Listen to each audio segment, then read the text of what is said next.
Ang galing naman talaga ng mga scammer at ng pamilya. Ito yung sinasabi nila. Kami ng nanay ko ang magmamalasakit para magbayad sa inyo ng 20k. 20k na lang ang kulang, hindi lang nakahulog ngayon tapos magpo-post kayo. Ang galing! Bakit kayo lang ba ang iintindihin ko? May mga anak ako at nagtitinda ako ng marangal kaya wag mong idawit ang pangalan ko sa sinasabi niyong pang-scam. Marge Cruz, Margie RC, anong sinasabi mong pagmamalasakit? Yung ginawa ng kapatid mo ay panloloko, pang-i-scam, naiintindihan mo ba yon?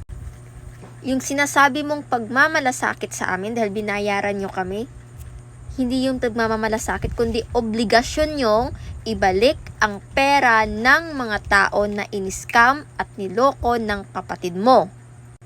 And I just want to make things clear ha, yung kulang nyo ay hindi 20k kundi 21,300. Uulitin ko, 21,300. Wag nyong ipagkalat o ipagsabi sa iba, lalo na sa mga biktima na 5k na lang yung kulang or 11k na lang yung kulang or wala na kayong kulang. 'Di ba diyan kayo magaling? Sinend ko nga sa'yo lahat, 'di ba? Pati yung perma ng nanay mo, yung pinag-usapan natin sa Lupon. May kopya ako nun at sigurado akong may kopya ka nun. Kaya wag kang maggawa-gawa ng mga kwento. Ito yun eh. Yan, 'di ba? Babasahin ko na lang.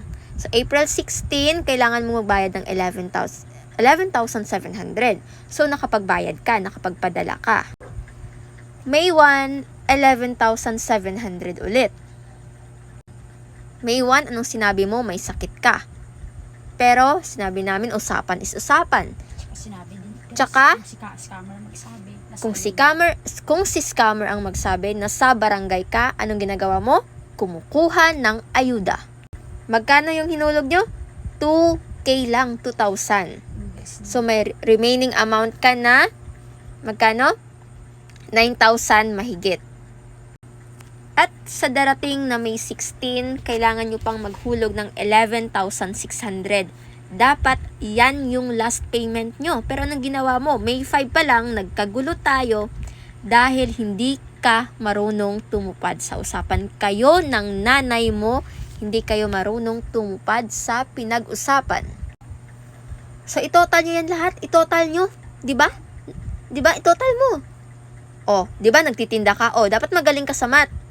So, magkano pa lahat ang kailangan yung bayaran? 21,300. Uulitin ko ha, 21,300. Tsaka yung pagbabayad mo sa amin ha, obligasyon nyo yun. Kayo ang nagpresenta ng nanay mo sa harap ng Lupon na kayo ang magbabayad sa ginawa ng pang-scam ng magaling mong kapatid, no? Kaya obligasyon nyo yun. Hindi namin kailangan magpasalamat sa inyo kasi yung binabayad nyo is pera namin na kailangan nyo lang ibalik. At anong sabi mo dito? Nagtitinda ka ng marangal? Talaga lang? Nagtitinda ka ng marangal? Kung marangal kang magtinda, kung marangal kang tindera, dapat alam mo yung hirap kung paano buuin yung pera galing sa pinaghirapan. Kung magaling kang kapatid, hindi mo yan dapat tinutolerate. Pero ang ginawa mo, inutusan mo ako na i-add ka sa GC.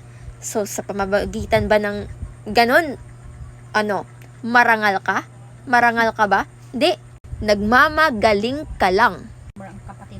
Pero yung totoo, kasing ugali mo, yung kapatid mong scammer.